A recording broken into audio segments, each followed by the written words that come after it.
The Indiana Fever are that golden destination, and I can't help but laugh to the fans and the people online and the media commentators, unfortunately, who said that nobody wanted to play in Indiana. That doesn't make any sense. Sheryl Swoopes is absolutely spiraling.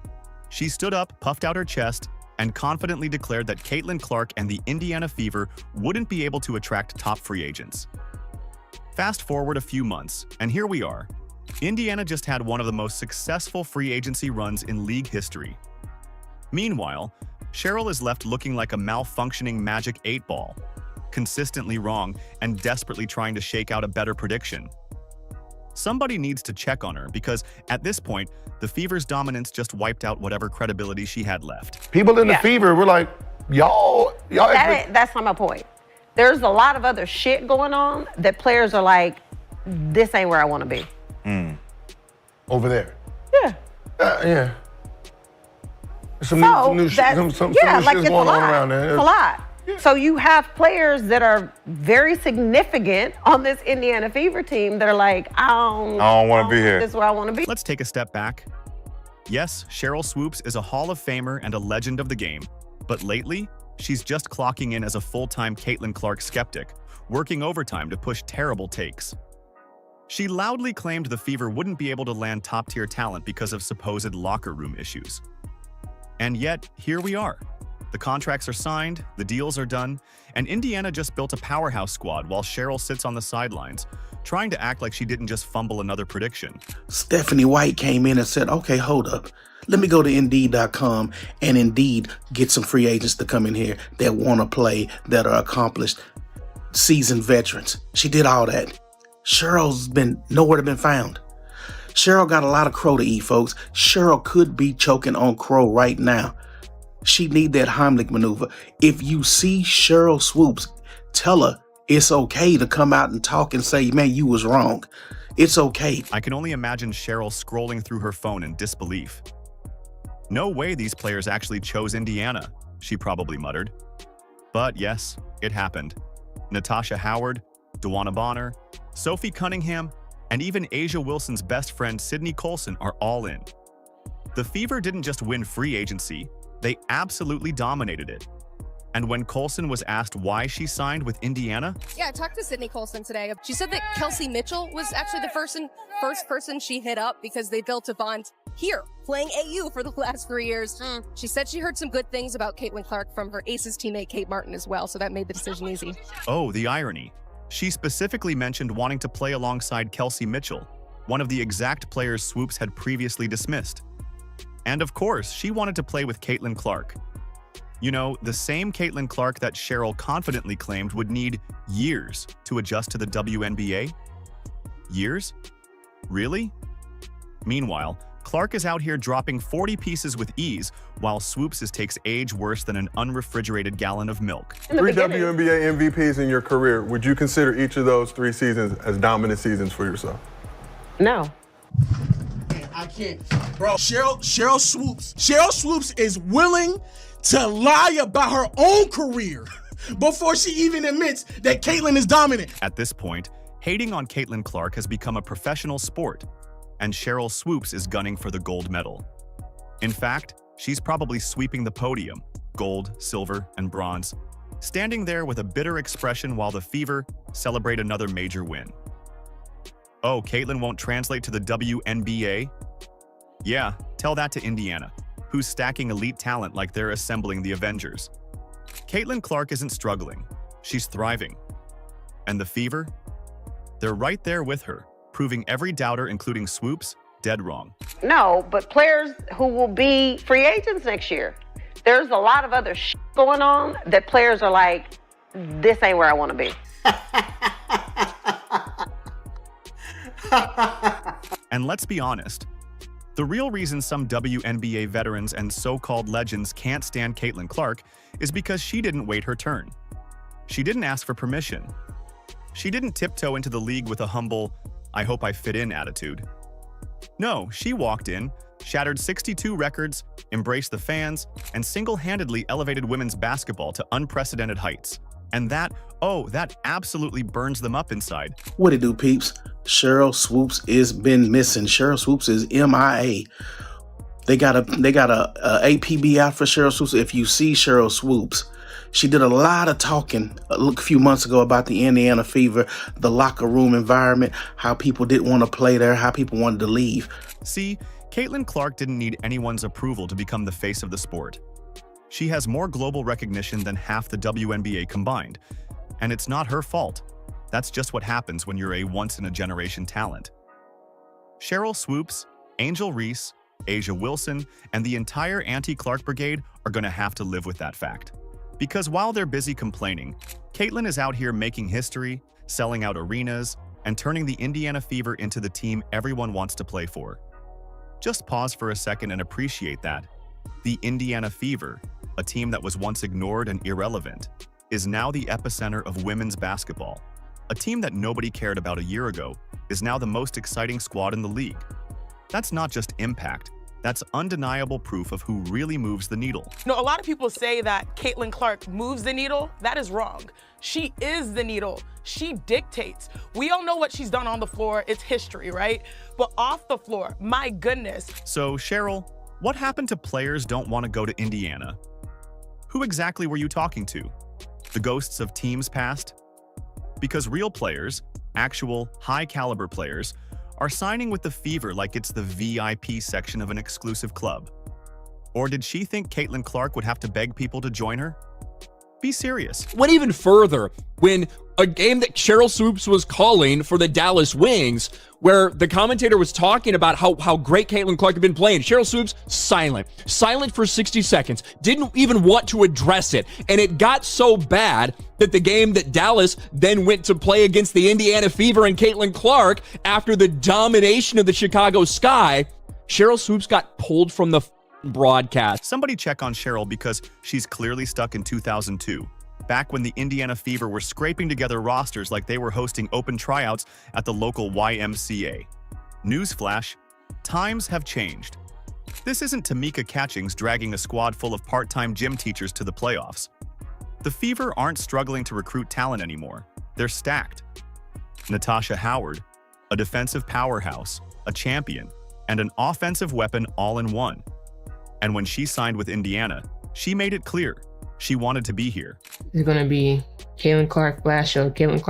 So it's going to be phenomenal playing with a point guard, like you said, that have a good vision on the court. Because that's like as soon as she gets the ball in her hand, she's throwing it up because she already see the person down the court before she even get the ball in her hand. So that's one thing I love about her vision on the court. I really can't wait to catch all those passes and give her all the assists that she needs. DeWanna Bonner, a walking mismatch, a dominant scorer, and one of the WNBA's elite veterans. And what did she do the moment she got to Indiana? She took to Twitter and went to war with all the Fever haters, setting the tone before she even stepped on the court. I think she's a great player. I'm happy to be on the side of her now instead of guarding her. Of course, she's a dynamic player, and you see that in what she's done in her rookie year. And I'm actually excited to see what she's going to do her second year in the league with a little bit, more experience and understanding a little bit more. So Sophie Cunningham, bringing the spice, the swagger, and enough trash talk to fuel an entire season.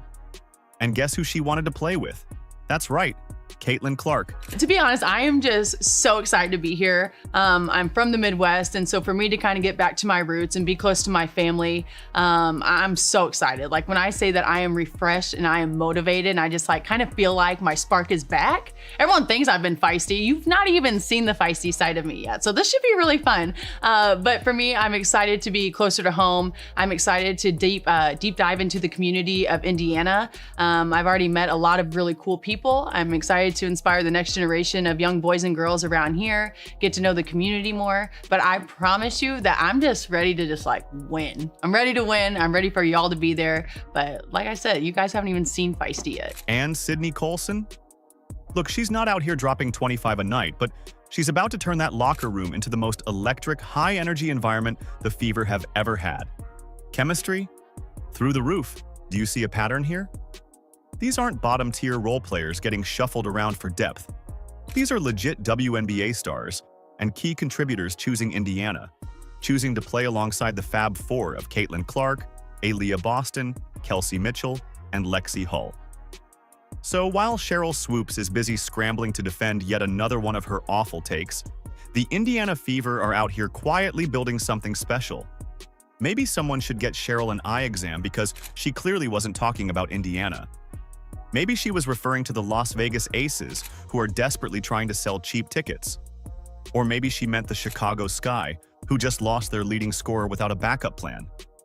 Or perhaps the Connecticut Sun, a team imploding right before our very eyes. Meanwhile, Indiana? They're not just here to participate.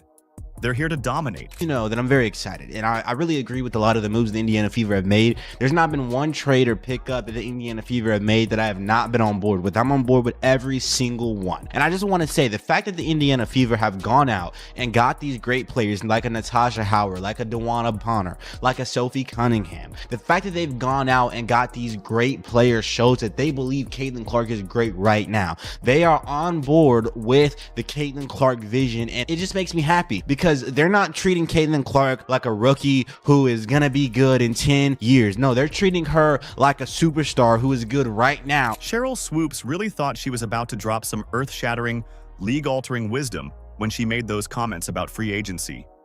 She hopped on that podcast with the confidence of someone revealing top-secret information, but all she really did was expose her own credibility, or whatever was left of it. And honestly, at this point, are we even surprised? Cheryl's out here firing off bad takes like it's her second job. If there was a Hall of Fame for embarrassing predictions, she'd be a first-ballot unanimous selection. The Fever. And by the way, every single narrative about the Fever is like whatever about them signing Sophie Cunningham, who they don't like. They love DeWanna Bonner. Like these people, they signed DeWanna Bonner. And again, they were saying, like, we have actual people working for networks being like, DeWanna Bonner will never sign for the Fever for obvious reasons. And I'm like, what are the obvious reasons? Genuinely, what are the obvious reasons? They are basketball players. What's next? Is she going to claim Caitlin Clark isn't actually a generational talent? That Angel Reese is somehow the best player in the league? At this point, Cheryl could tell me water is wet, and I'd still feel the need to double-check. And now, with all these free agent signings, the Indiana Fever aren't just looking like a competitive team, they're looking like the blueprint for success. The funniest part? The same players Cheryl confidently claimed wouldn't even look at Indiana are now packing their bags, ready to join the movement, saying, "Where do I sign?" Let's see.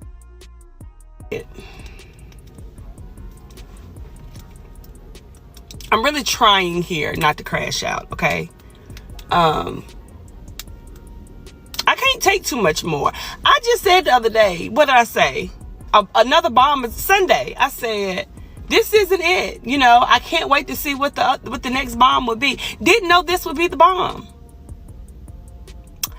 Stephanie White ain't playing fair. I have to say it again. Stephanie White is not playing fair. She on one. Now let's talk about A'ja Wilson, because this is where things get even funnier. A'ja, the so-called face of the WNBA, just watched her bestie, Sydney Colson, leave Las Vegas to team up with Caitlin Clark. Imagine waking up, checking Twitter, and realizing your right-hand woman just dipped to go play with the exact player you've been trying to downplay. Oh, the betrayal, the drama. This is prime reality TV material, except A'ja isn't even the main character anymore. Caitlin Clark is. I was like in tears, y'all. And let's be real, Cheryl Swoops hyping up A'ja Wilson like she's the second coming of Michael Jordan is starting to sound desperate. Meanwhile, the Aces are falling apart faster than Angel Reese's shooting percentage. Sydney Colson? Gone. Key role players? Vanishing. That so-called Aces dynasty? Looking shakier by the minute. And A'ja? Well, she's handling it the only way she knows how, tweeting dramatic messages about crying and pretending everything is fine. Hate to break it to you, but it's not fine. Meanwhile, Indiana is out here stacking talent like Thanos collecting infinity stones. Caitlin Clark isn't just the franchise player, she's the gravitational force pulling everyone to the Fever. Players want to play with her. They see the vision. They see the future. They see the unstoppable momentum. And poor Cheryl? She's stuck in the past, still trying to convince herself that Caitlin Clark isn't a game changer. Indiana Fever are officially title contenders. Every day they have something new for us in free agency. And today it's Miss DeWanna Bonner. Six-time WNBA All-Star and WNBA champ, a veteran in this game, can pretty much do it all. Also an enforcer, nasty defense. Should I continue? We have a new starting five. Caitlin at the 1, Kelsey at the 2, DeWanna at the 3, Natasha Howard at the 4, and Aaliyah Boston at the 5. You already know Cheryl is going to start backpedaling. She's going to hit us with the classic back in my day speech, acting like Caitlin Clark couldn't survive in the old WNBA. Oh really, Cheryl? Because nothing says elite basketball like running around in oversized baggy shorts, bricking mid-range jumpers, and calling it fundamental. Please. The league has evolved, and Caitlin Clark is the new standard. That doesn't make any sense by any stretch of the imagination. In what way would you not want to play in Indiana, the place where you're getting sold out arenas, the most viewership on television, playing with a player who was top 3 in MVP voting as a rookie, who clearly elevates her teammates around her. She scores a lot, but she is also dishing out the ball, able to elevate everyone around her. Why wouldn't you want to be? And let's not forget, Cheryl keeps whining that Caitlin Clark is only getting this much attention because of the media. Oh, you mean the same way ESPN pushed you as the face of the league back in the day? Funny how it was fine when you were getting all the shine, but now that it's Caitlin, suddenly it's a problem? The math isn't mathing, Cheryl. It's giving insecurity disguised as analysis. Didn't say she wouldn't be good. What I said was I didn't think Caitlin or Angel would come into the league and dominate immediately, which I don't think either of them did. Respectfully, there is absolutely no way, even when we're trying to sit here and play semantics about dominating, there's no way that anyone could ever leave this season in saying that both Caitlin Clark and Angel Reese didn't dominate. You would have to further explain what dominance means for you to not sit here and say that a player who is leading the league in assists while averaging 19 to 20 points didn't dominate that season. Meanwhile, the Fever are looking scary. While other teams are scrambling, Indiana is moving like a championship squad in the making. The Aces thought they had time? Nope. That title window just slammed shut. Chicago? Still trying to figure out what their plan is. And Connecticut? Imploding in real time. But Indiana? They're here. They're serious. And they're coming for that trophy. To begin with, right. Caitlin Clark is a polarizing figure. People gravitate towards her. It's okay. Caitlin Clark's success doesn't diminish what Cheryl Swoops accomplished. Caitlin Clark's arrival doesn't diminish anything that they've done. I don't get this old guard. People wasn't phonetic. It wasn't buzzing. The WNBA, and people didn't talk about it like they do. Instead of being upset about it. And that's exactly why Cheryl is spiraling. She sees the writing on the wall. She knows Caitlin Clark isn't just the future of the WNBA. She's the present. She's already the face of the league, and she's about to take over in a way that no one else has.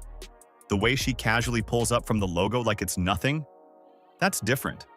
The way she threads passes that make defenders look clueless, that's special. The way she's got the WNBA breaking records before her second season even starts, that's generational. When Caitlin Clark inevitably wins MVP in year 2, oh, the meltdown from Cheryl Swoops is going to be legendary. She'll be on every podcast, every panel, every interview, ranting about how the game was different back in her day. Ma'am, your day is over. This is the Caitlin Clark era now. The Fever are coming for that championship. Quick thoughts on the $80 million Fever facility and Stephanie White being like, we're going to be aggressive in free agency, and massive names who are available. And I think, this is my bold prediction, the Indiana Fever are going to be playing for the WNBA title next year. Wow. They have their cornerstone pieces under rookie contracts. Caitlin Clark isn't here to play nice. She's here to dominate. She's coming for the MVP, the title, and the entire WNBA and the Fever's front office. They've been cooking in free agency, and somewhere in the shadows, Cheryl Swoops is watching this unfold like the villain in a bad movie, arms crossed, mumbling, "This ain't right." No, Cheryl, what's not right is whatever outdated agenda you've been pushing since Caitlin Clark stepped onto the scene. But here's the thing. The WNBA isn't waiting for your approval. Caitlin Clark is already the biggest name in women's basketball, and Indiana is about to take over the league. If you don't like it, get comfortable, because this is just the beginning. Do you agree? Let us know in the comments. Like, subscribe, and turn on all notifications so you never miss out. Click the video on the screen, and we will see you in the next one.